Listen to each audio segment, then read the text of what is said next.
Ransomware, facts, threats, and countermeasures. Ransomware is a type of malware that has become a significant threat to US businesses and individuals during the past 2 years. Most of the current ransomware variants encrypt files on the infected system/network, cryptoransomware. Although a few variants are known to erase files or block access to the system using other methods, locker ransomware. Once access to the system is blocked, the ransomware demands a ransom in order to unlock the files. Frequently $200, $3,000 in bitcoins, though other currencies and gift cards are occasionally reported. Ransomware variants almost always opportunistically target victims, infecting an array of devices from computers to smartphones. Infection vectors. The majority of ransomware is propagated through user-initiated actions such as clicking on a malicious link in a spam email or visiting a malicious or compromised website. In other instances, malware is disseminated through malvertising and drive-by downloads, which do not require user engagement for the infection to be successful. While almost all ransomware infections are opportunistic, disseminated through infection vectors such as those discussed above, in a few rare instances cyber threat actors specifically target a victim.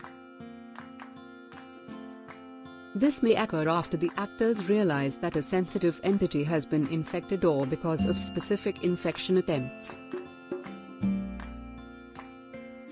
The Federal Bureau of Investigation, FBI, refers to these instances as extortion, rather than ransomware, as there is almost always a higher ransom amount that coincides with the strategic targeting.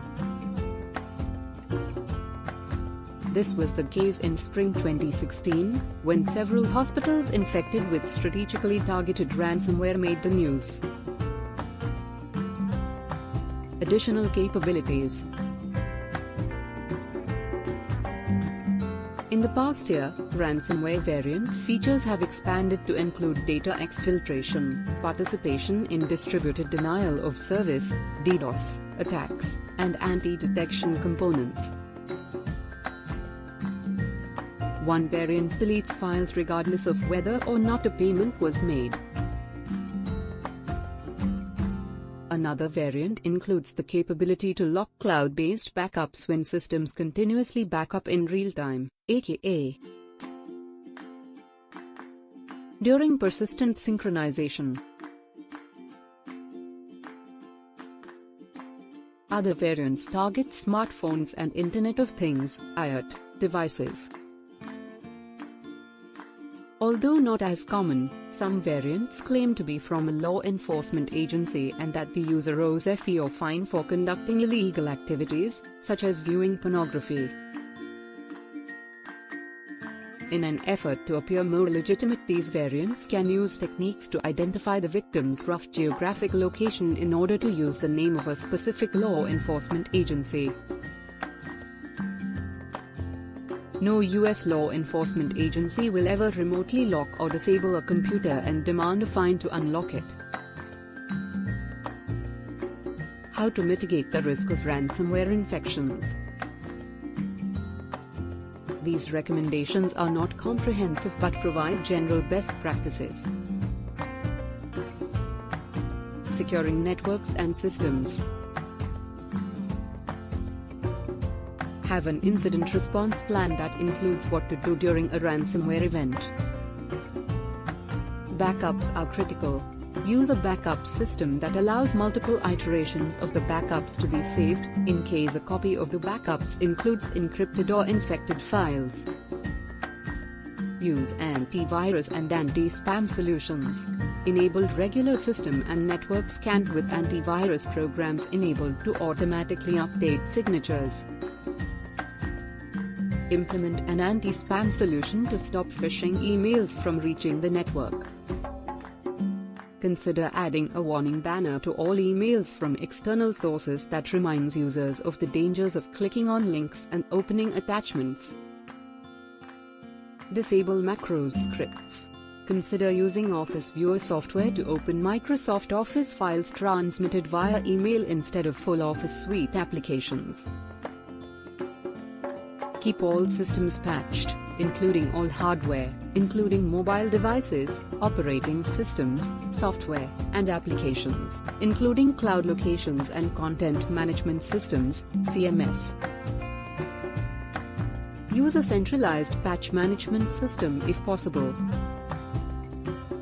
Implement application whitelisting and software restriction policies, SRP, to prevent the execution of programs in common ransomware locations, such as temporary folders. Restrict internet access. Use a proxy server for internet access and consider ad blocking software. Restrict access to common ransomware entry points, such as personal email accounts and social networking websites. Apply the principles of least privilege and network segmentation. Categorize and separate data based on organizational value and where possible. Implement virtual environments and the physical and logical separation of networks and data. Apply the principle of least privilege. Vet and monitor third parties that have remote access to the organization's network and/or your connections to third parties, to ensure they are diligent with cybersecurity best practices. Participate in cybersecurity information sharing programs and organizations, such as ISAC and InfraGud. Securing the end user.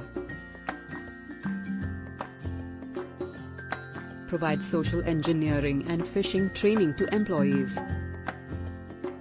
Urge them not to open suspicious emails, not to click on links or open attachments contained in such emails, and to be cautious before visiting unknown websites. Remind users to close their browser when not in use. Have a reporting plan that ensures staff knows where and how to report suspicious activity. Responding to a compromise/attack. Immediately disconnect the infected system from the network to prevent infection propagation. Determine the affected data as some sensitive data, such as electronic protected health information, IFI, may require additional reporting and/or mitigation measures. Determine if a decryptor is available. Online resources such as No More Ransom can help. Restore files from regularly maintained backups. Report the infection. It is highly recommended that SLTT government agencies report ransomware incidents to ISAC. Other sectors and home users may report to infections to local Federal Bureau of Investigation, FBI, field offices or to the Internet Crime Complaint Center, EC3. Thank you for watching. Must like, share, and subscribe.